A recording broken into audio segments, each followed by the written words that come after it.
my type of thing to do at all. But I did it because I didn't have a choice in the matter because it was all there. The idea is that we're Jews and we're neshamas first and foremost. And sometimes we go through in our life, we go through times that we less connect to it. We less feel it. We less feel like I get these questions all the time, especially from girls that are from girls. Like Devorah, I don't feel it. I don't feel it when I'm davening. I don't feel it when I'm dating. I don't feel it. Like I don't feel it. I feel like I want to just watch movies. I feel like I just don't feel it. I don't feel like I want to grow and I want to change and I want to connect and I want to learn and I want to daven and I don't feel it.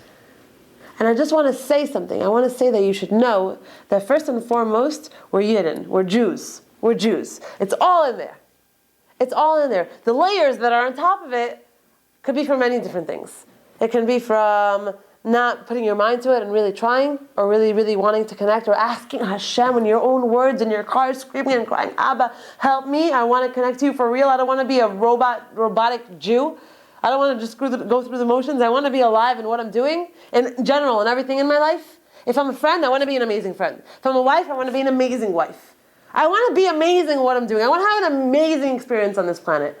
I don't want to have a okay experience on this planet. I want to have an amazing experience on this planet. And it's really, really important to ask Hashem for that. Because otherwise we can go through a mediocre life. And a lot of people go through a mediocre life. Of just like paying the bills and and Shabbos comes and Shabbos goes and things happen and whatever. I don't want to be that kind of person. I want to have an explosive experience here. And it's really, really important to ask that. And I just want to say that even though you feel like you've fallen away on some emotional level, and you used to be so much higher when you were in seminary or when you were whatever, just know first of all, the Yetzer Hara is like, that's his thing. That's his thing. That's his territory. You used to be such a this and this and this, and you used to care about this and this and this, and now look at you. Now look at where you are. That's a Yetzer Hara, 100%. That's his thing. That's what he loves to do. He loves it. He thrives on it. It's his fuel. It's what gets him all the time. And I get so many people asking me, I came back from Israel and I'm so depressed now and I'm not on the highest level that I was when I was there and I don't know what to do with myself and whatever and I don't feel it. Because now you got to put your money where your mouth is. Now is where you have to say, no, I am really there. I just have to continue working. I just have to continue asking. And that's the idea. The idea is that when you feel like you're not so connected, when you feel like you're not so involved, when you feel like you're not so inspired, you just have to know that you can get there and it's not even an issue. It's not even an issue. All you have to do is number one, ask Hashem. Number two, believe it's possible. Number three, really, really, really, really want it. And number four, push yourself to do the things that are harder for you to do. The thing, let's say the one thing that's harder for you to do. Push yourself to do that one thing. Because if there's such a block over there with that thing, whether it's sneas, whether it's tefillah, whatever it may be, tzedakah, whatever it may be, there's such a like a block there that's so hard for you to it's so hard for you to daven. It's so hard for you to daven. It's just so difficult for you to actually open up a siddur and daven, really, with your heart. The way it's supposed to be. If there's such a block there, you know that's your most powerful tool. That is your neshama's most powerful tool. And the reason that the Yetzer Hara is blocking you, he's blocking you there, he's making it so hard for you and it's not attractive and you don't want to and you're not in the mood and it's whatever and you feel guilty because you miss man and whatever, but whatever, I'll do tomorrow, I'll catch mincha, I'll double mincha, whatever it may be, all the things that we think of, you should just know it's not a technical thing.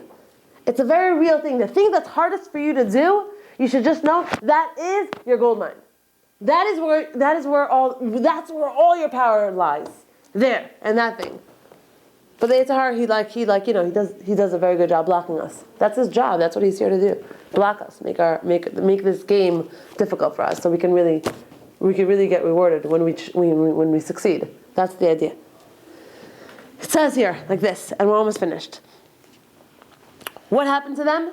They started doubting. They didn't start doubting. They were like, God, we know you're real. We know you're here, but you brought us all the way out here to kill us of thirst? No thanks, bring us back to Egypt. The second they said that, Amalek shows up on the scene. What's Amalek? Amalek Gematria is suffix. What's suffix? Suffix is doubt.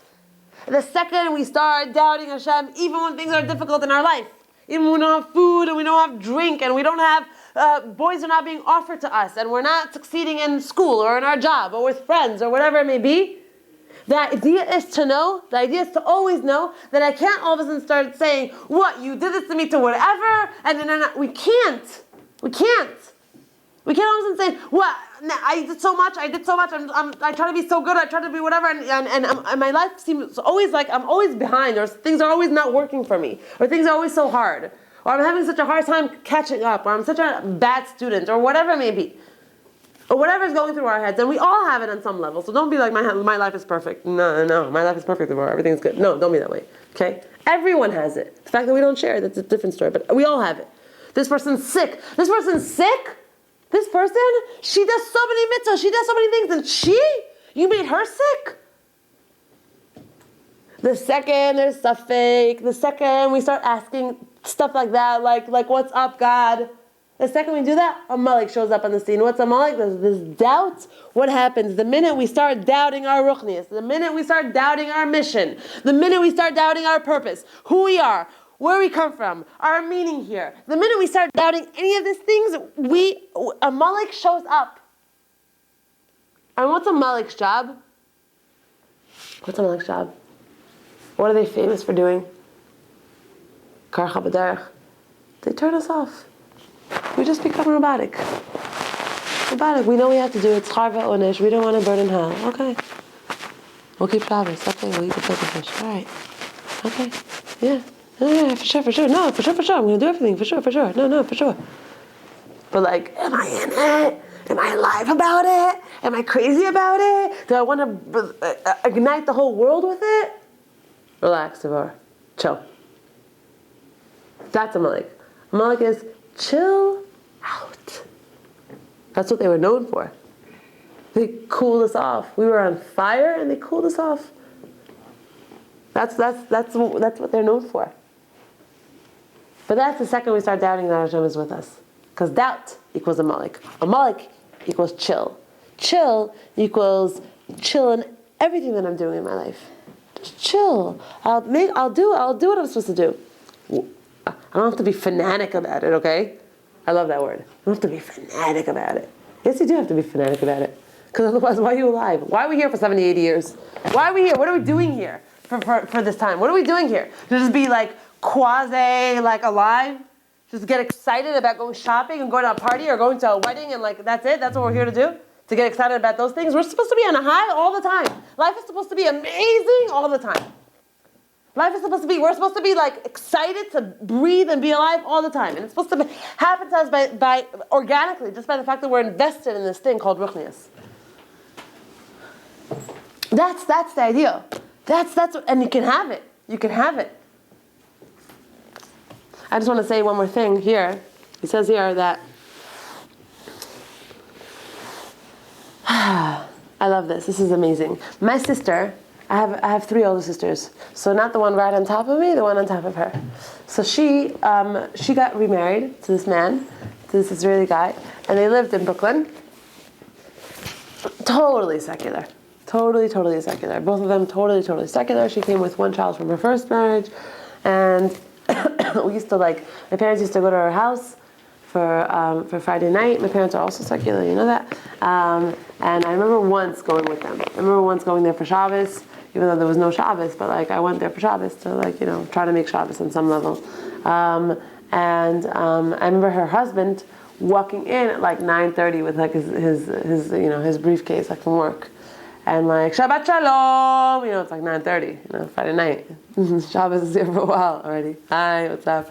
And Shabbat Shalom, and always laughing about things, always laughing about rabbis and making fun of everyone. And you say Devar Torah, and he's the one that destroys you in the middle. Oh, come on, it's all a bunch of thieves and liars and whatever, and all that stuff that people say about religious people. And then they decided that they're moving to Florida. So they moved to Florida. They moved to a very secular area, very, very beautiful area. And a gigantic house and a pool in the backyard and really, really beautiful house. And there was no one there. A bunch of these white, young goyim, you know what I'm saying? Everyone just very, very, very goyish.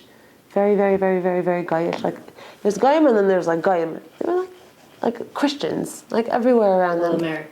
All American, Christians. There was no Jews around. And now they were living in Brooklyn. And Brooklyn, there were a million Israelis and there were a million people, so they were always like comfortable. And all of a sudden, he was like looking for like Jewish people. Like he felt himself like wanting to like, he's Israeli, he wants to connect to Israelis, to people that speak Hebrew, to people that know about Israel. Everyone there was just like, not at all. And there was a shul not far from his house. And he went to the shul. He started going to the shul. No, he never walked into a shul, I don't think, in his life. Went to the shul. The man became the president of the shul. Okay? He was like calling people like, why are you not up by me? Come on, get out of bed now. He was one of those guys. Okay? He becomes totally religious. He comes home. He sees my sister in pants. He sees like the kids watching TV. What's going on here? It's Erev Shabbat. We have to get ready. He goes to the store. He buys chicken. He buys this. He buys that. He comes home. Television's off. They're like, wow, our television's off. We want to play our Wii. We want to play our this. No, we're keeping Shabbat. And my sister's like, wow, we don't have to keep Shabbat just because you decided to become religious. Anyway, with time, they all like, first of all, totally keep Shabbos. They kasher their kitchen, whatever. You would see my sister, you would never think, she lives here. Now they're back here after 7 years of being in Florida, and now they're in the 5 towns. You'd see my sister, you never think in a million years that she keeps Shabbos. Like, her hair's not covered, she wears pants, but the entire day, from morning to night, she travels in her car. She's an occupational therapist, so she's always in her car. 24/7 in her car is Torah classes. No, she knows everything on YouTube, and she knows everything. All the classes, all the Hebrew classes on YouTube, she knows everything by heart. Oh, you should listen to that class. The second season, the second episode, excellent, amazing. He proves how whatever. It's unbelievable. And she said to me a while ago, because once they moved to Florida, and they were there for a little bit, once they started keeping Shabbos, and once they started keeping kashrus, all of a sudden, no parnasa. No, he was like the most sought after. He does construction, like he builds homes. He was like one of the most sought after construction, whatever. What do they call these people? Architect, carpenter, and architect, and then not a phone call. And all of a sudden they started their electricity was turned off, and their leased car was taken out of their driveway. The company just came and took it because they didn't have money to pay for it, and their water was turned off. And she called me up, and I will never forget this conversation. She called me up and she said, can I ask? No, she's screaming. This is the reward that I get for keeping things? My entire life I didn't keep Shabbos. My entire life I didn't care about anything. And now we decide to turn around our life, and this is what we get? Till now we had so much money. They had so much money. They were so fine. And this is what happens? Listen to this. I gave her an answer, but it's nothing like this. Listen to this answer, and with this we're going to finish. Listen to this. You ready? A malik comes to a person, doubt, suffix, coldness, chillness. I don't want to be whatever. I don't want to get so involved. I don't want to be so passionate. I'll just be a robotic Jew. Comes to a person when they are leaving Mitzrayim. Mitzrayim is makom haklipos. What's Mitzrayim? Mitzrayim is makom hatuma. Mitzrayim is the place. Okay, it's not actual Egypt, but every single person has their own Mitzrayim. Every single person has their own Mitzrayim. The Mitzrayim is the place inside of me where I'm caught up with my stuff that's irrelevant and that takes me away and that bogs me down and that doesn't allow me to pursue the things that I should be pursuing and the place where I should be going. The Mitzrayim in me is the place where like the stuff that I'm doing is just because it's me and that's how I am and I got used to it and this is what I just do and it's fine, it's not a big deal. The place in me that doesn't want to change, the place in me that doesn't want to grow, the place in me that doesn't want to do tshuva, the place in me that doesn't want to get down on my hands and knees and beg Hashem to save Klal Yisrael, the place in me that just like, I just want to just be normal. I just want to be normal.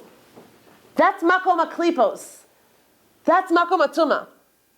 We're not supposed to just be normal. We're supposed to be out of the normal. We're supposed to be extraordinary. It says like this. It says, as long as man is under the control of Tumah of Mitzrayim, of your own Tumah of Mitzrayim, of your place of comfort zone. Comfort zone. Mitzrayim means tsar, narrow. And we all have our narrow place in us, our comfort zone, where we're comfortable, where we know.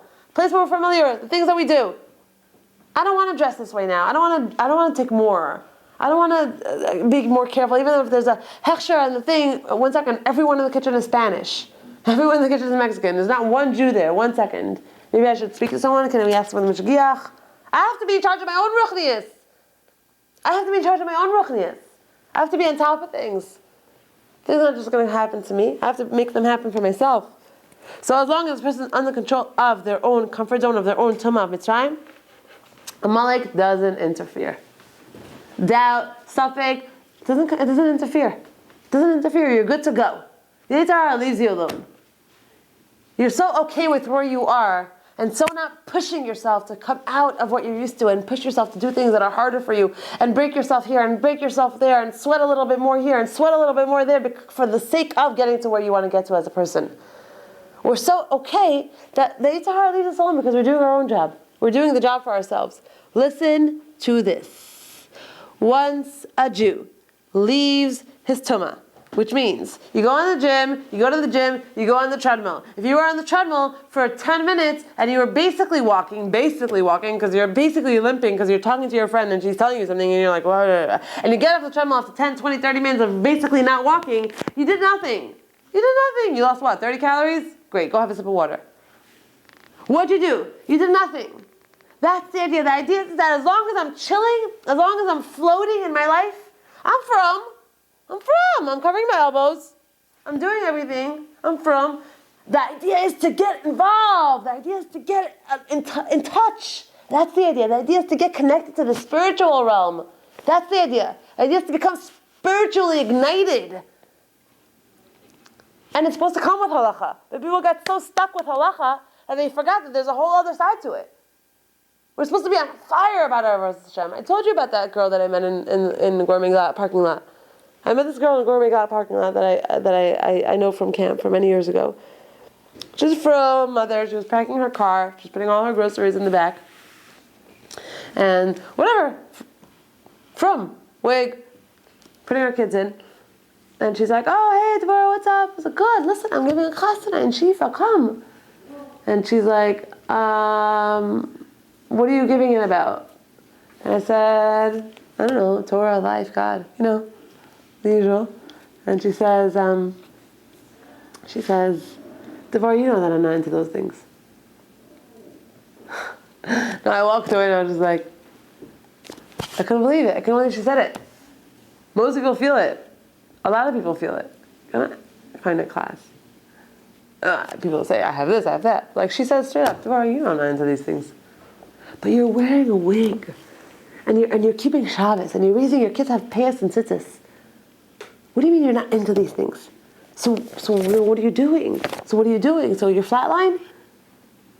I'm not judging her. But I know that it's very, very hard. It's very, very hard. And he says like this. He says that the second a person leaves their makom tumah, the second I start pushing myself out of my comfort zone and doing things that are harder for me and upping it for myself on the treadmill of life, because I want to get a good workout. I don't just want to be like, I'm Yotzei, I went on the treadmill and I'm off. I don't want to just be Yotzei. Just be Yotzei, I'm tznius. Just be Yotzei, it's Shabbos. Just be Yotzei, I'm keeping kosher. Just be Yotzei. I want to really, really have done something. I want to walk off the treadmill dripping. Then I know I actually worked out. The second a person moves from a place of comfort to a place of real work and real struggle and real challenging, even if they're doing it to themselves, he says like this. Leaves the tumah and starts on his way to Eretz Yisrael, meaning to his way to change, Amalek shows up. The second we start leaving our comfort zone and the place that is so normal for us to be, and we start growing and we start pushing ourselves to do things that we don't normally do. I'm going to daven today. I'm going to do this today. I'm going to do a chesed today. I'm going to go help that girl today.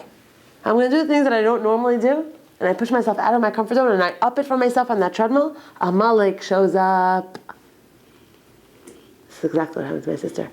Going into the midbar in life means when I leave the familiar for the unknown. The comfort zone for change. Now listen to this. When you move from a place of disconnection towards the ultimate truth and connection, that's a place of desert. That's when we're in the desert, when we're really, really changing ourselves. In the desert, there's no food, there's no water, there's barely any life. You need a lot of emunah. When you all of a sudden start flipping out, people are so scared of coming back to America and coming back to their families when they're flipped out. Why? Because it's very, very hard to stand in everyone's criticism. And what happened to you, and you're so frum, you're so edel, you look at your skirt, where you're wearing it to, oh my gosh, you're going to wear that, it's so baggy, it's so this, it's so that, whatever it may be. Whatever criticism there is. Because the second you move from Mitzrayim to the Midbar, you're isolated. You're different. Now you're different. And there you need a lot of emunah. A lot of emunah. says, and that's where Amalek shows up. Makes you second guess your steps, what you're doing. He messes with your emunah. That is the whole thing. The second she started keeping mitzvos and they went from their Mitzrayim to their Midbar, Amalek showed up, because till then, they didn't need Amalek, they didn't need Suffolk, they didn't need all this stuff. They were doing it for themselves, they were not religious, they were taking care of themselves, they were taking care of their own Olam Haba. The second they moved from a place of stuckness to a place of change, he showed up. He hurt them where they hurt most, in their money. He hurt them where it hurt most, because dafka, when we change, and dafka, when we struggle to become better and to grow, that's when it's the hardest for us. That's when it's the hardest for us. And he comes in and he makes it really harder for us. And then we start second guessing ourselves. Am I really doing this? Maybe Devorah is retarded and she's ludicrous and she's a lunatic and that's what we're supposed to be. Everyone else is normal. Why do I have to be this like crazy, like on fire or whatever? Where does it say that to be anywhere? Or like, who says that? That's ridiculous. And that's what's going through people's minds. Because people want to feel good with themselves. And people are good people. People are very, very, very, very, very good people. And every single person I speak to, and I speak to thousands of people a week, everyone wants to change. Everyone wants their life to change. Everyone wants to get more connected to Hashem on some level or another, even if it's the furthest Jew. And for sure, for us, once we start making changes in our life, difficult changes that are hard, and we start really upping our game, we get a lot of second guessing ourselves. Am I doing the right thing? Everyone's going to judge me. Everyone's going to look down at me. What kind of boys are going to be? Am I going to be read? Am I going to all of a sudden be read like all these like really frummed out, like no personality people? Like, is that what's going to happen? Because that's how people are going to see me, because I'm wearing this and I'm dressing that way. But you don't have to worry about that, because that's all Amalek. Because you get closer to the light, Hashem takes care of you. You bring more light into the world. You're doing your job. You're living your tafkin. I give us all a bracha. This Purim, we should have the guts and we should have the gall to really get in there and really do some hisbodos and do some davening, do some tefillos, do some tehillim, do some whatever we can, and just expect from Hashem to get us where we want to go in our avodas hakodesh. And ask for it, and demand it, and pray for it, and go all out in our bakasha, and not put any limits on anything. And don't even think about yourself. Just don't even think about what you're capable or not capable of doing. You should have that. You should be motivated and have the ratzon to do this, and go all out. Go all out in your bakashas. Go all out in your prayers. Go crazy in your machshavos. Really, really go crazy in your thoughts of where you want to be, the person that you want to become in your avodas hakodesh. We should all have the clarity in our life to walk the straight path of emes and Torah, connection to Hashem. There's so much distraction around us, so much tumah around us, so much evil around us, so much darkness around us. We should be one of the yichidim on this world that are getting it right, that are walking their life right. And Hashem should give us signs that we're living our life correctly by helping other Jews gravitate towards us, towards our conviction and towards our connection to Him. And be'ez Hashem, everything else will fall into place. Husband, kids, parnasa, life, everything else will fall in place. That is first and foremost. We should have that clarity, we should have that motivation, we should have that vision, and we should really, really, really, really, really be extraordinary in our life. Thank you so much for coming. Have some food. Wow, I feel like I just drank like a cup of vodka. I'm like on a high. I can't. I'm just like, I open my eyes and I'm like, wow. I just feel like I just did some heavy duty yoga. Thank you for letting me get my aggression out.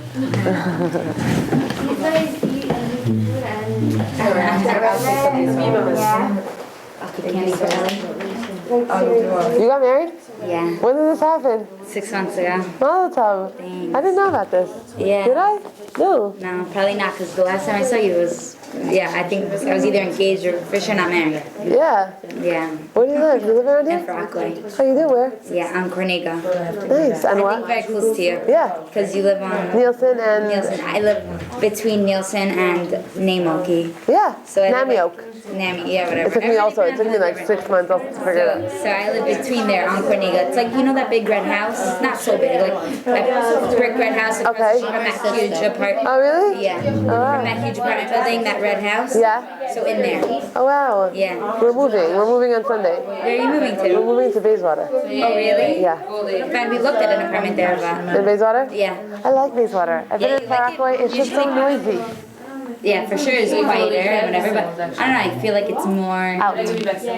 I kind of like more of the like, yeah, Bayswater is more out. Out. You mean? More Yeah, out, yeah, yeah. I like being more in because like also I know much more people in front. Oh, you know and, people like, in there. schools are much closer, but yeah, Bayswater is really nice. Yeah. Are you gonna be near the water? Yeah. We found a beautiful apartment for Yeah. much cheaper. Yeah, much And cheaper. Yeah, we looked at an apartment. It was like 3 bedrooms for like cheaper than the one in Rockaway. yeah. It's crazy. Yeah. And also I realized that like it's a 3.5 minute drive. It's a 15-minute walk in. Okay. And it's just much more chill there, and there's just like tons, whatever. We live in the very, like we're like in the center of, like we don't have any non-Jews around us. Yeah. And where I live now, I just see black people all day. Right now. And it's depressing, and garbage trucks, and So in Bayswater, it's gonna be like in the Jewish very yeah, it's like a beautiful block, and there are trees and grass, and the kids are playing outside, and everyone's from, and it's just calm, and everyone's like out of town. It's like out of town feeling. So we're gonna try. It's more like a suburby feeling. Yeah. I feel like than Rockaway, yeah. Yeah. Nice. You like Far Rockaway? Yeah, I really like it. Yeah. Where'd you grow up? In Queens, in Kew Gardens Hills, and then I moved to West Hempstead when I was in 7th grade. You know where West Hempstead? Yeah, sure. Nice. Yeah. I didn't like West Hempstead. No? It's like All like my friends live in isolated. 5 towns because I went to SK, so like my friends live in. I never really had much to do with West Hempstead. My mom still lives there, but Oh wow. yeah, so we go there sometimes. Say hi. What? Say hi. Yeah. Right. But I like Rockaway a lot. Yeah. Where's your husband from? Hi. From Muncie. From Muncie? Yeah. Oh wow. What's his name? Ellie Pleasure. Skolnick. Okay. Oh, okay. Yeah. Pretty Jewish name. Ellie Skolnick. I've heard the name. Thank you so much. So much. It was amazing. It was so nice. Where's it now? And you're so pretty.